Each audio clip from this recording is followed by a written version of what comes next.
Hey, everybody. Okay. How's everyone doing today? Okay. 15 now. There we go. 20. Okay, cool. In the chat, how's everything sounding and looking? I know this is beautiful, but early. I'm on time. I'm on time. I did have some light trouble.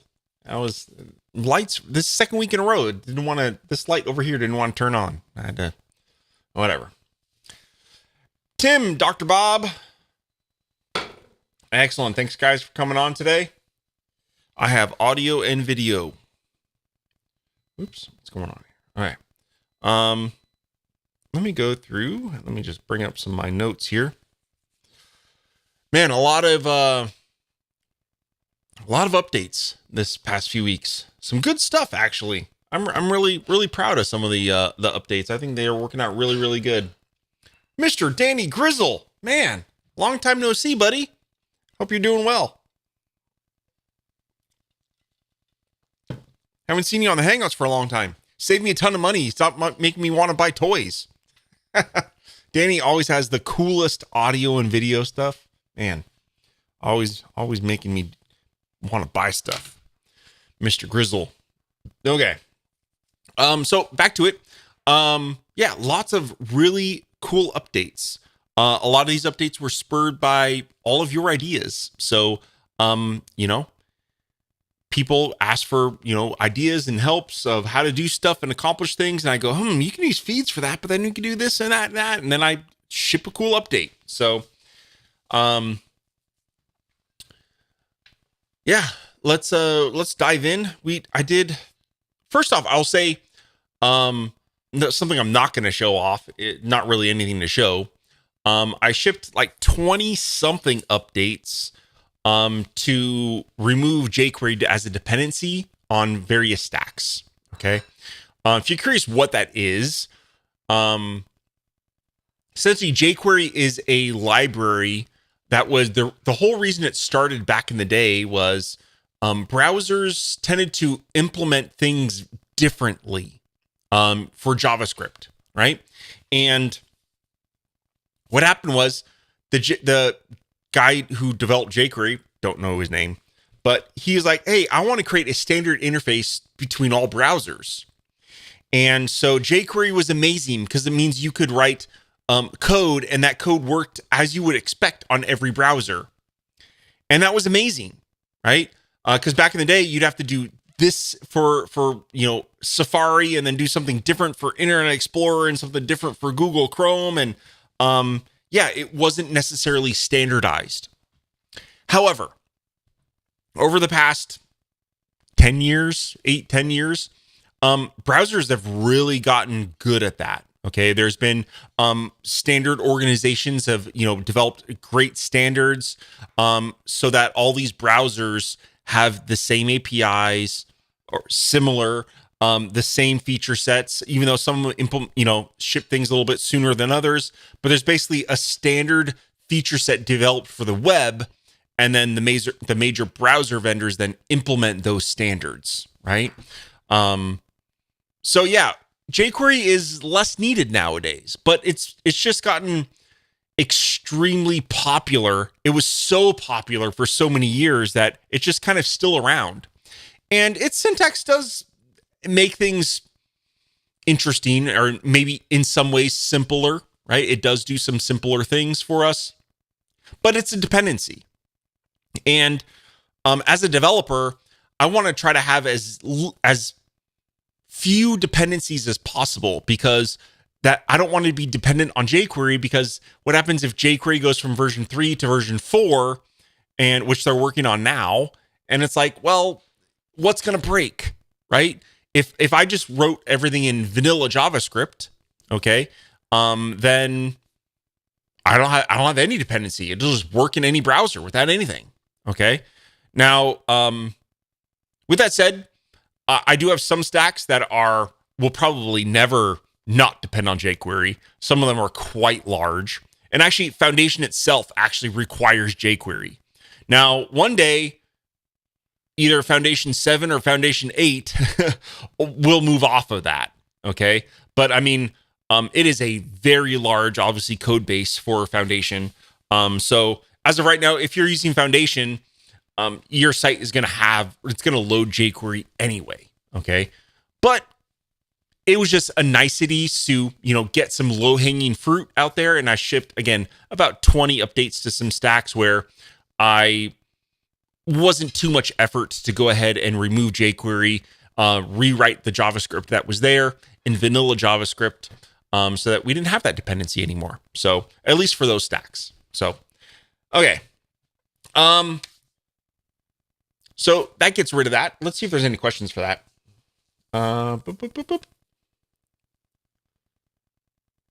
Everyone is on the www is a security issue.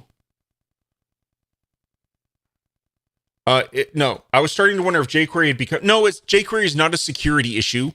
So you do bring up a point. If Google now, if you run Google PageSpeed, okay, it will. If your site is running jQuery 2, it will flag a security warning.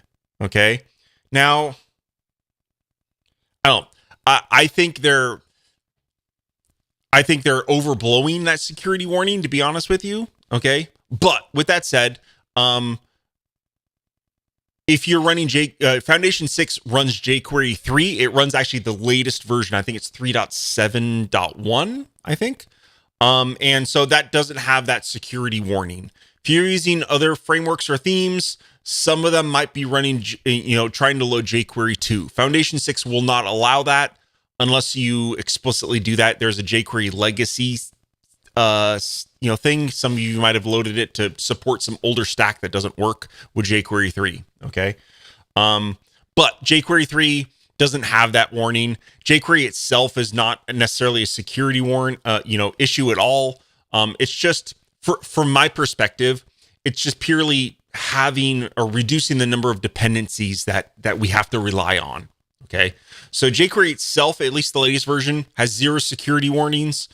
jQuery 2, Google PageSpeed will give you a jQuery warning for security, but I think it's more of an informational / very minor thing. It's nothing I would lose any sleep over. Okay. In fact, I think my website, Weaverspace, still uses jQuery 2. Okay. So there's that.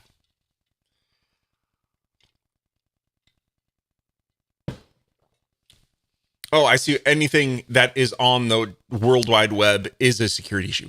Got it. I see what you're saying, Mr. Cole. Okay. Now that I read Danny's comment, all makes sense now. Tim says, stop getting some errors are updating Elevator. Not sure what that is.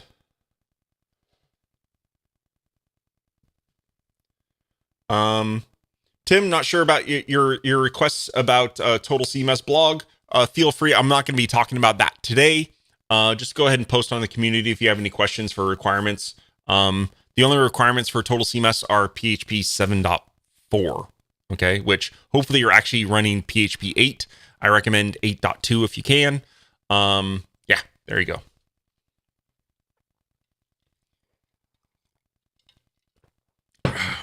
Okay. Let's go through some. I'm not sharing my screen yet. Okay, let's go ahead and go through some of these updates. Okay. Just to remind myself, we're going to go through some of these, and yeah, we'll start off with Elevator actually. Okay. I think that was, we'll start off with Elevator. Okay. Let me go ahead and just open up Elevator 2. I don't think I've ever actually shown that off on a live stream yet. So, Elevator has been a long time free stack. Okay.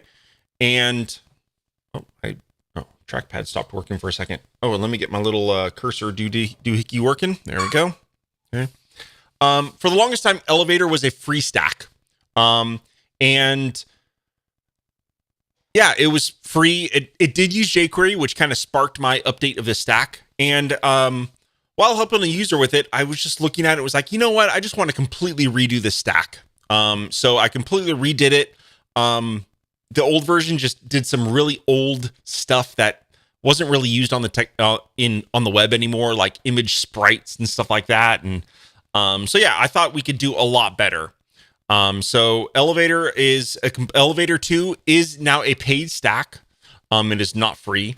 And it's relatively inexpensive at $10 on my website. So go ahead and check it out. And what it does is it's pretty simple. You just go, as you scroll down, you'll notice that down here, it just adds a little button to scroll back to the top of the page. Okay. It's pretty much it. You can set the distance, how far it is until it's unveiled, and we click on it. Voila. Now, there is also, I released an update that has a swatch that allows you to add the scroll to top functionality to any button you want, such as here, I have a button here, and when I click on that, it takes me to the top. Okay. So, yeah. And as you see, there we go. So let's just dive into the stack a little bit. Super simple. You can add this stack anywhere you want on the page. Okay. We'll go over the Elevator stack first, and then we'll look at the swatch. Okay. So the stack allows you to, have the size. You can have a title, which is for accessibility purposes. Okay. Obviously the size, the background, the border size and radius and all that jazz. I have a bunch of pretty interesting, default icons, but you can also choose and provide your own icon. Now, by default here, I have some text, as you can actually add text to it, but you can also just paste in an SVG right here, right? Or let's see, I probably have SVGs in my clipboard. I have no clue what this particular SVG is, but it's a flag. There you go. So now if I wanted that, I can go ahead and scroll down, and there we go, right? So, yep. You can have your own custom SVGs. Again, just paste that SVG code directly into the custom content. And you can define the icon width and size and all that jazz. And then here, your scroll speed and the reveal at.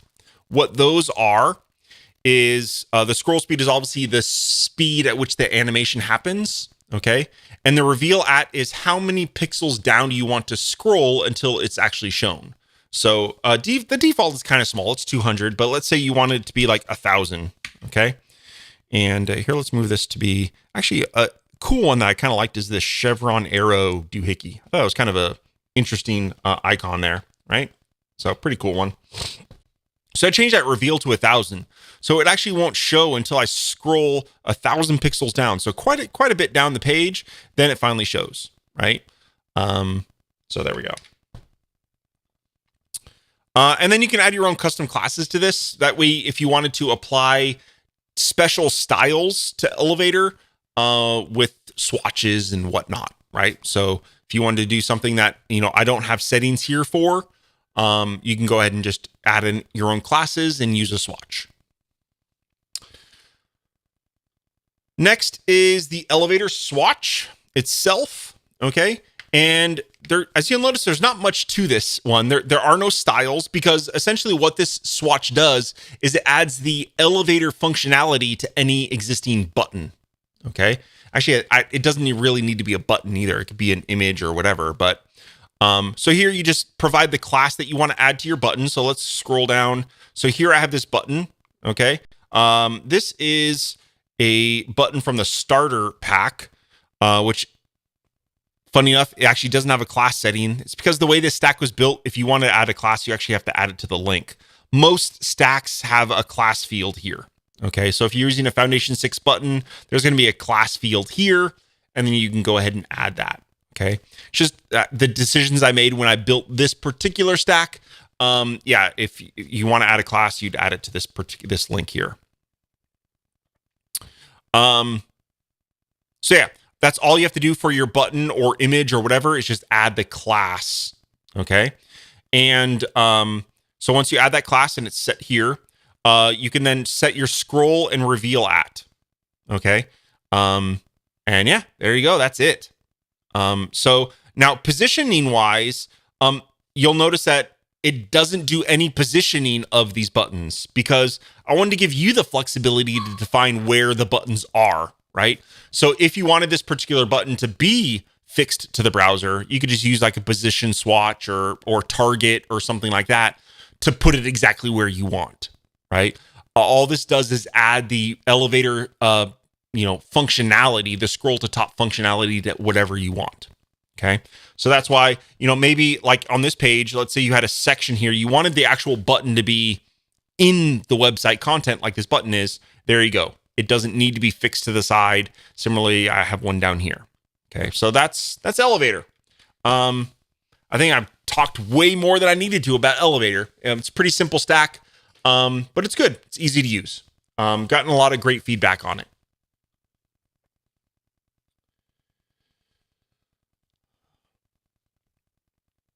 Okay, Tim. Tim, you're saying you're getting a JavaScript error as you see in preview. I'm not getting any preview errors. So yeah, if you want to look at, does it work for you in the demo project? I don't know, but yep. Create a post on the community, and we're happy to help you out. Okay. Sweet. Let's see. Next up is a small one. Okay, I had never noticed this, but this has been around for years actually. And it's with my HTML5 video. This is just a small little bug fix. It was a new feature add. It was changing the default behavior. But essentially I added this auto rewind option to HTML5 video. And it's also in Video Pro. And what this does is when, by default, when a video ends, it actually automatically went back to the first frame of the video. And this allows you to turn that off so that it stays on the last frame of the video when the video's over. Okay. Pretty minor thing, but yeah, I'm surprised no one's come up with that, which actually makes me think, if you ever are using a product and you're like, hey, why does this do that? I wish it did it this other way.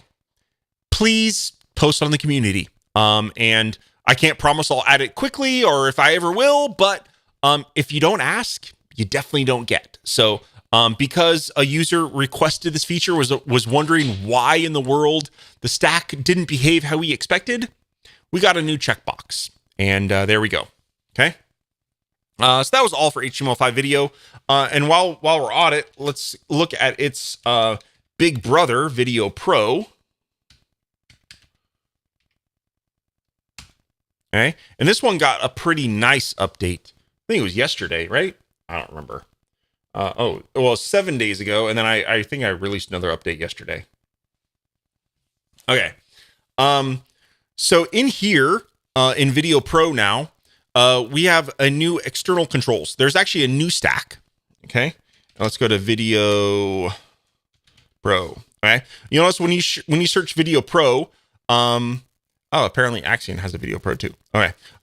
So there's the Video Pro stack, as well as now there is a Video Pro button. Okay. If you notice, it's similarly styled, but it's a play button. Okay. And this Video Pro button stack allows us to do two things. It allows us to either create a play pause button or a mute unmute button. Okay.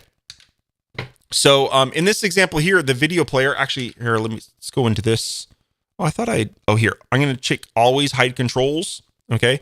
So in the video player, I can actually completely hide all of the controls for the video. And now there is no controls, and I can only control the video with these buttons now. Okay. So the play pause button, as well as there is a mute unmute button. Okay. Not sure if you can hear the audio coming through, but and what's cool with that is actually if we go ahead and do autoplay. Now you probably know if you set autoplay inside Video Pro, the video will get muted automatically. Okay. So actually this triggered the request from a user is, hey, I have autoplay. How can I allow my users to unmute it easily? And so, yeah, I thought these control now allows you to unmute the video while it's auto playing. Okay. So pretty cool there. I like the functionality. Again, the button stack has a bunch of style settings. Okay. So you can either set it to be play or mute. And there's some accessibility labels depending on if you have a mute or play. And I have some icon options. So whether or not you want the icon to be, let's say, solid, right? You'll see that. Now in edit mode, I've noticed some SVGs have these little boxes. It doesn't happen in the browser. It seems to be an edit mode WebKit bug Okay, it's only in edit mode. And this happens in some of my other stacks that use SVGs. So for some reason, WebKit inside edit mode, I'm not sure, it's not rendering the SVGs perfectly. But I've never seen it ever happen inside of an actual browser. Okay, even preview. So yeah, there we go. You can either do solid or hollow buttons, okay, or icons. The shared buttons, this is actually an interesting idea. So if you notice inside of, normally when you have two buttons on the page, you want those buttons to be styled similarly, right? And so I was trying to think of an idea of an interesting paradigm where if you have multiple stacks on the page, how can we share the styles between them, right? And so what I did was I added this thing called a shared button styles checkbox. And when you uncheck it, all the styles in the button are only applied to that button, okay? However, when you click on that, it'll inherit the styles set from another stack on the page, right? So if I go ahead and set this background to be like a blue, okay, which, oh no, what the heck?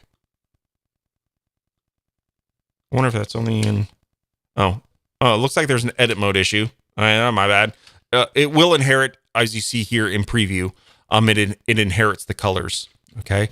I'll have to look at that. So yeah, it'll share and inherit these styles from the other stack on the page. Okay. You can also add your own custom class, and then you can use swatches all you want, and you can style this however you like. Okay. This class is also how you pair them to the Video Pro player. Okay. So if we look inside Video Pro stack now, if we scroll down, you'll see that there's a new settings group called External Controls. And this is where you set the class for the play button and the class for the mute button. Okay. And then you would also make sure that those classes are set in the play and mute buttons.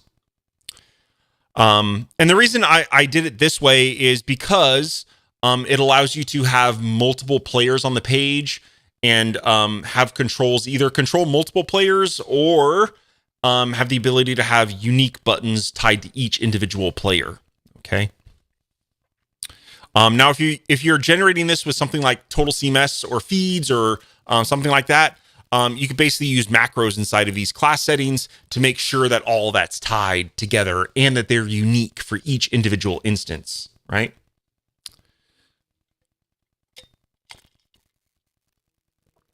So that's pretty cool. Next up is you can actually, now I don't have a demo of this, but if you were to put in let's just use the Foundation 6 button for now. Okay. And let's just call this play. Okay. And I'm going to do, the class was VP-play. Okay. So you can actually add that class to any button that you want, and it should work, right? So now that I've turned this Foundation 6 button into a play button, a play pause button. Okay. Now you're not going to get some of the functionality of the Video Pro button because this it'll like swap the icons out and, it does some other things. But I liked the flexibility that to have that so that you could just basically create and use your own button to be whatever you want. Now, if you want to get super fancy, I won't dive too much in the details, but based on the state, it will actually add a play and a pause class. So if you actually wanted to customize your own button, you can customize it using the play and pause classes that Video Pro will add to the button, based on its state. So that way you can actually kind of style things on your own based on play and pause, and then mute and unmute if you were to use this for a mute and unmute button. Okay. So a lot of power user flexibility there. The next feature was actually a pretty cool one as well. Let's talk about a use case. So a user had like these 7-hour videos. I believe it was of races, like running races, and they're very long, lengthy races. And he wanted to be able to have reference one video, but then essentially, if I remember correctly, let's say he wanted to find a particular user when they cross the finish line And he said, he wants to relate that user to that particular time slot within that video, right? And to do that, he need to be able to specify the exact start and end times within a video to start and stop. And so in Video Pro, we now have that ability to supply start and stop times. And you can, if you set these to 0, it essentially disables that. So if you set start to 0, it's just going to start from the beginning. If you set stop to 0, it'll play all the way to the end of the video. Okay. But in this example, I'm going to start at 2 seconds and stop at 5 seconds. And let's go ahead and do that. And as you see there, it started 2 seconds in, like mid animation, and then it stopped after 5 seconds, right? And actually, it kind of doesn't even allow you to continue to play on. Actually, it plays 1 frame at a time if you keep clicking play pause, because it realized when you hit play, it says, hey, I'm supposed to stop at 5 seconds. I'm past 5 seconds, and it stops. Okay, so start and stop times. Probably, I think it's a unique use case, but hey, we're in Video Pro. So it's got some pro features there. Start and stop times. I think it's pretty interesting. Another feature I added was the ability to pause other players and ignore pause requests. So if you have multiple players on the page and you play one video, it'll auto pause another player. Okay, so that's a nice feature to have. And then if there are some videos, maybe you have some background videos that autoplay, you can actually ignore those player requests to pause. So that's what this other setting is. Okay, I think that was it for Video Pro. Big ones were the buttons, and the start and stop times were pretty cool. I liked that. All right, let's get into some of the big boy ones. Actually, let's before we dive into feeds, another super simple one. Okay, let's just open up my starter pack demo. So for many years, I've had a Font Awesome stack, and it was I think it was $10. It's been around forever. Okay, and it is limited to Font Awesome version 4, and yeah, I just thought it would be good, a good addition to the starter pack. So you can no longer buy the Font Awesome stack from me. It is not for sale any longer because I have a new version inside the starter pack.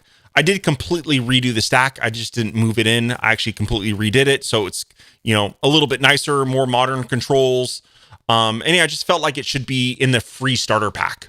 So yeah, now you can add, whatever Font Awesome icon you want. Obviously, here's the URL. A lot of people will go to fontawesome.com, not realizing that there's actually 3 versions of Font Awesome available now, version 4, 5, and 6.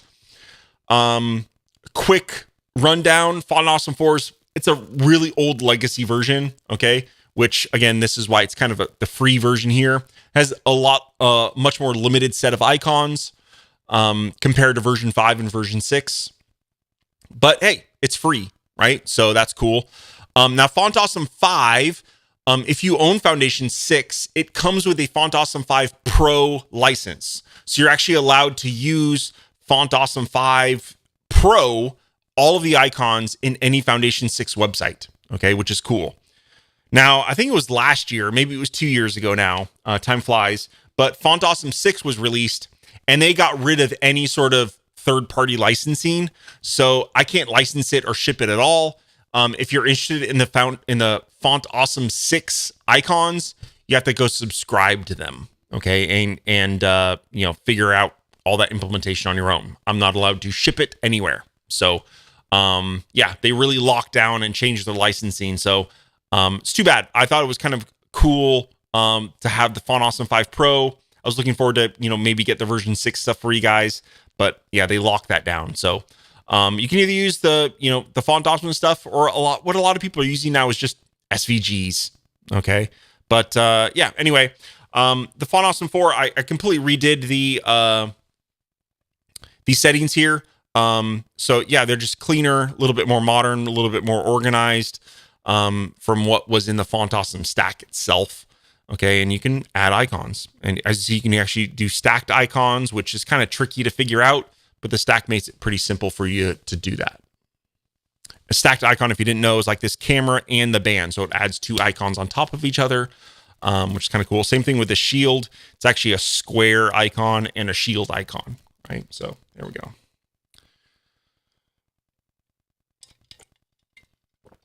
Okay, so that's the FA4 icon, and it's in the starter pack now. It's with the media stacks. That's right. It's one of the green. It's the green one with the flag. Okay, so if you don't have the starter pack, go get it. Like, look, it comes with a ton of stacks. The entire pack is free. It's just a no-brainer. There's a lot of really great stacks in here, actually. Yeah, this is a really great stack set. So go get that. Pen, if Chris Powers is here, I think he'd sleep with Pen if he could, right? It's his favorite stack. There's a bunch of other great ones in here, okay? It's just it's a great starter pack. It has a little bit of everything for you. It has forms, has some SEO stuff. It has some really nice layout stacks that are actually kind of based on Foundation 6 a little bit. It doesn't use the Foundation 6 framework. Well, it uses a modified version of it. I'll admit it. Okay. It uses a variant of it. Since I'm the maintainer of Foundation, the open source project, I can do some cool stuff with that. So, yeah, starter pack uses that. Doesn't have all the features of the Foundation 6 columns, but has a lot. Okay, so it's pretty cool. Has the same kind of structure and layout abilities. Yeah, the media and buttons and forms. Where does forms? Forms is up here. So yeah, if you want to create a simple form, this is a very simple form stack. There you go. Okay. Last but definitely not least is some cool stuff we added to feeds. Right? Okay, let's go to feeds.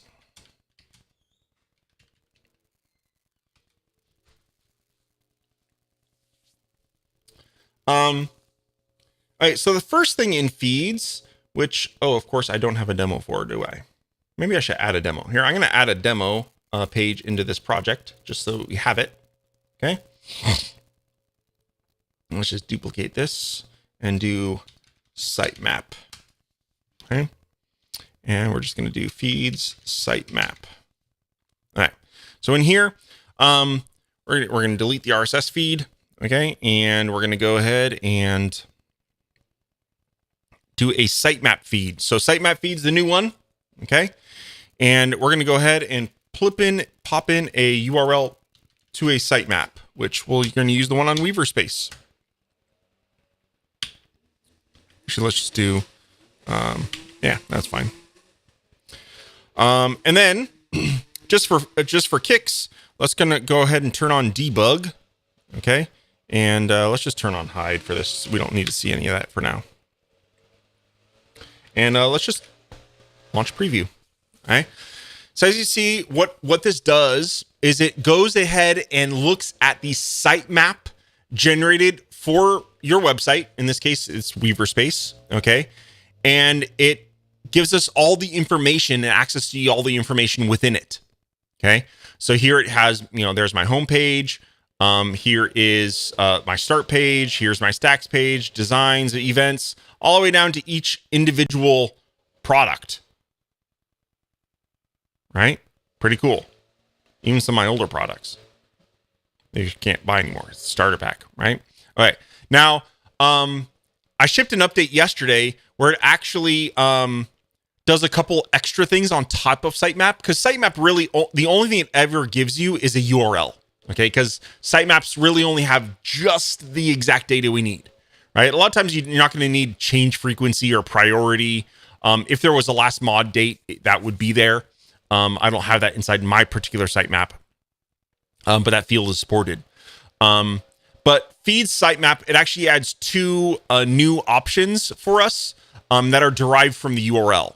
So here what it does is it gets the path to the page. So basically it just removes the domain and returns just the path. If we look at this, if we go to here's Weaverspace /stacks/impact, the path is going to be stacks impact. And then what I do is I try to create some sort of human readable name based on the path. And so what I do is I kind of do if there's multiple paths, it'll do the name slash and then another name. Okay, but add some spaces. So it kind of created some sort of, again, human readable something based on the URL, right? It's not perfect, but it does an okay job. Here's an example of Power Grid where it actually takes the dash here and replaces it with a space. So we get stacks slash Power Grid, right? So in this case, what we could do is here, let's just show you, like, what would you want to do with that, Joe? I don't know, maybe what we do is we could just create like a list of things, right? So, we could just do this. So we could do, name. Okay. And, there's not much we can do here, but there's only, there's a limited amount of data in a sitemap, but we can do something like, is location LOC. Okay. And if you want to, you can actually like create here. Let's go ahead and, let's add a link. Go in here and we're going to do LOC. Okay. So there we go. So now we have the name and then under it's the link. Okay. Let's see what that looks like. And let's turn off the debugging.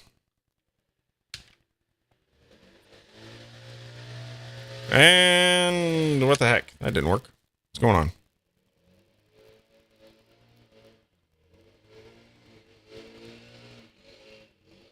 I blame Chris.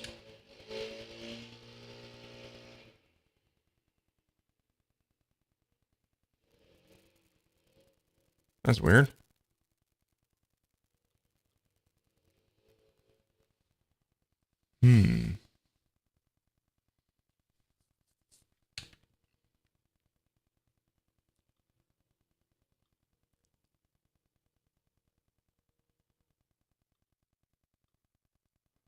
You know, whenever I want a tooltip to come up, it doesn't. I think it's when I'm screen recording, actually. Oh, there it goes. Yeah, you can use the dump macro. Okay, so here, what we're going to do in here, we're just going to go ahead and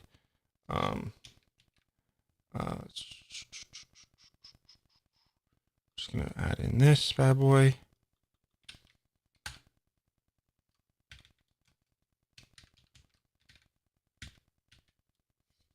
Add that. Why didn't that work? What the heck?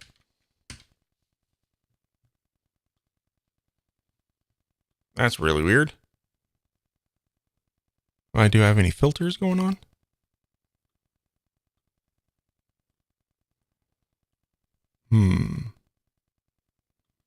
Well, guys, what? Oh, I added the hide class. What a rookie. Earlier on, I added the hide class so we didn't see anything. There we go. Okay, we can get rid of the dump now. Talk about shooting yourself in the foot. Okay, there we go. Okay, and then as you see, we have the name. Okay, and then each of these has a link. Oh well, we don't want that. Oh, whatever. So it has the name of the page and, you know, a URL to the link. Now, if you wanted to, you can, you know, create a button and that links to the page or something like that.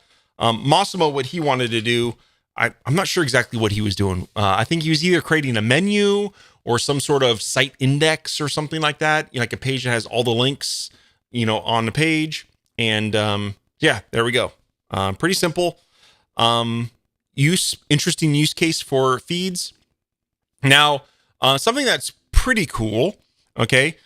If you are familiar with how I build my sitemap files, I've done a couple videos on it. You will know that on Weaverspace, here, let's bring in the browser. You'll notice that I have multiple sites. So this is my sitemap file, okay? And my main sitemap file is a sitemap index. Okay, it is a sitemap file of sitemap files. Okay, and if I go ahead and go into this sitemap file, you notice that this one actually contains actual web pages. So My main sitemap basically references sub sitemap files that then reference actual web pages. And the reason I bring that up is because I've made this stack recursive. So that if you're using SEO Helper and you want to use the sitemap index, what this does is, if you notice here inside the settings, I've only supplied my main sitemap file. Okay.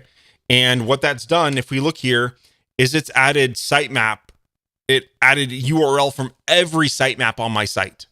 Okay. So it recursively went through all my sitemaps and got all of the URL and all of the data. Pretty cool, right? Very cool, actually. Okay. But it'll work with individual files as well. So like if I do the sitemap/pages, you notice that is a much smaller list. Okay. And if I were to go ahead and do, I think it's sitemap/stacks, I assume.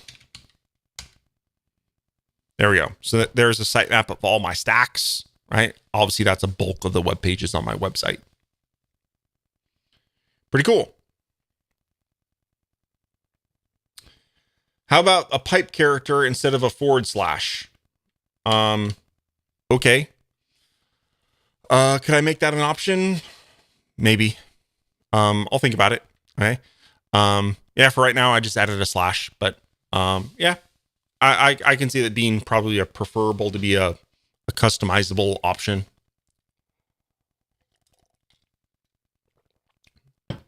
Oh, Bill, you caught me. Was that not marked hidden? Good eye. You had good memory.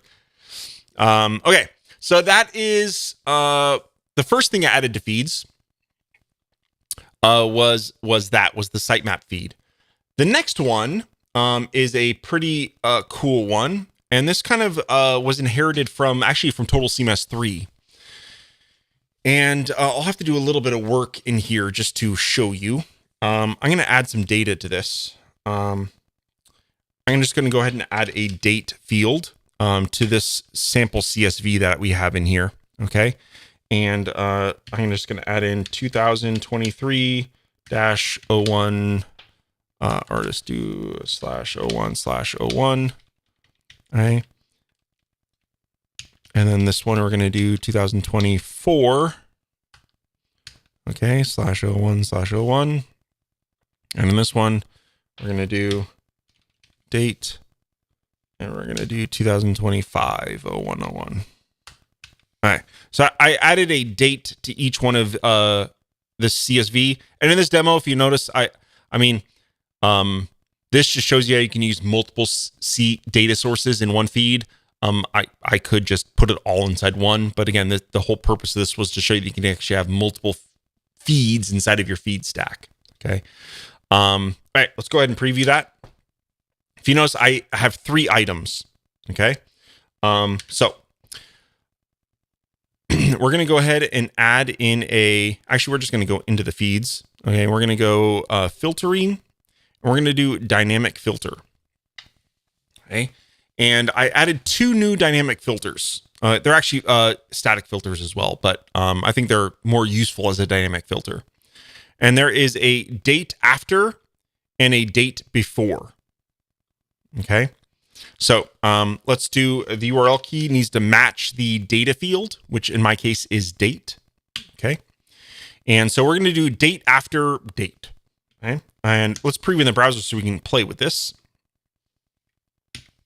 So what I'm going to do now is if I supply date equals, now remember the dates of these, I did January 1st, 2023, 2024, 2025. Okay. So if we do date is after, let's do 2025-02-01 or 0202. If you notice, nothing, right? Because none of those are a date after.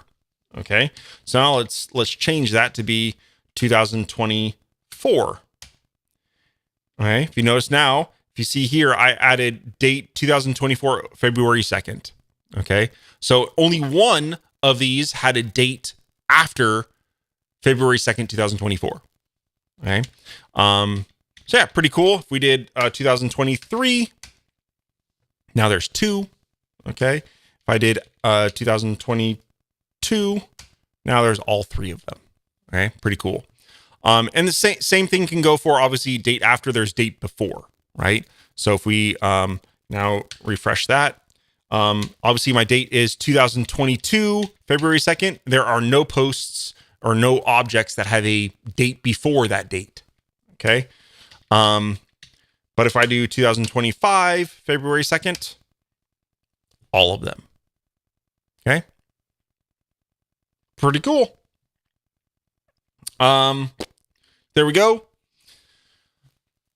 Now this request came from Josh, okay, Stacks Weaver, and his actual request was something slightly different. Excuse me, let me get some drink here.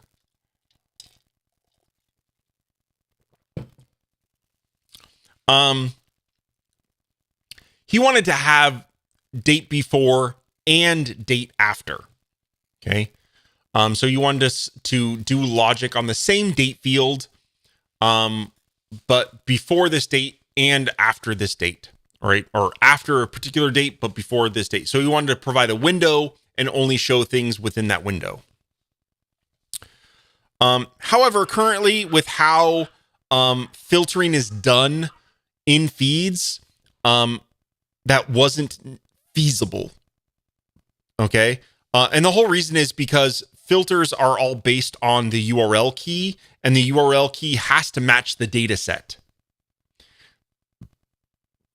So in my particular data set, my date is called date field. Okay. It's called date, right? And I can't do 2 different filters on the same date field because I can't.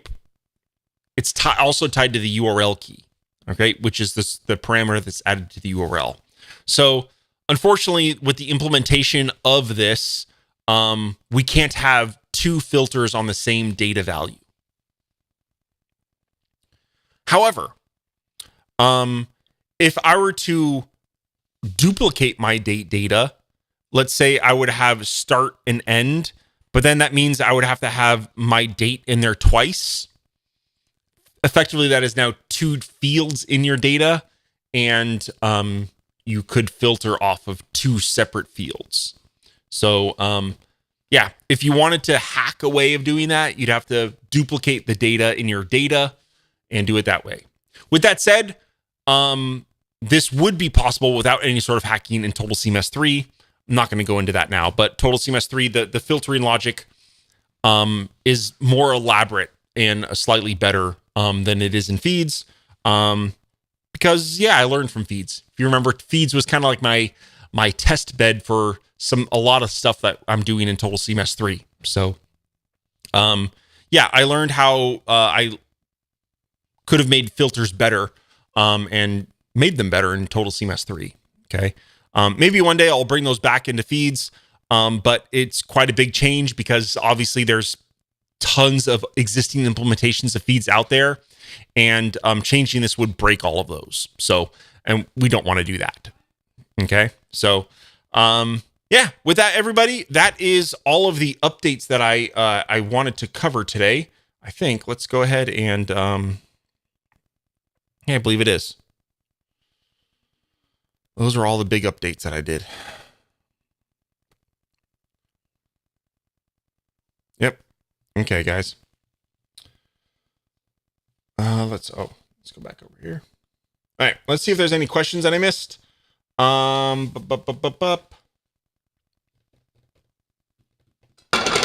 Oops, I think I answered everyone's questions. If you have any more questions, let me know. Here's one. Since my date is being added by hidden form submission, I can easily add another date field. Okay, cool. Hopefully that made sense, Josh. So yeah, if you just duplicate that date field and you should be able to filter on it twice. Okay. Sweet, guys. Friday, hangout. 1 hour from right now, but on Friday, hopefully we'll see you there. Okay. All kinds of cool stuff. Hopefully I'll have some more Pi stuff to test by then. I showed off some of the Pi stuff I've been doing on last week's hangout. Haven't made any progress on it since because I've been kind of busy on other stuff, but yeah, this afternoon and tomorrow is all going to be about Pi version 2. Got some really cool ideas for that. And I hope to get it done I wanted it done this week, but I don't think there's no way that's going to happen. So hopefully by the end of next week, which does that take me into February already? I think it does, doesn't it? I think it does take me into February. Oh, there's my calendar. Okay. My goal is to have it. My goal is to have it done by the end of January. So I have a week from Friday to get it done, and then I would have reached my goal. So January 31st. I'm plugging to get Pi 2 done by then and probably shipped. I don't know. We'll see. Let's see if we can do it.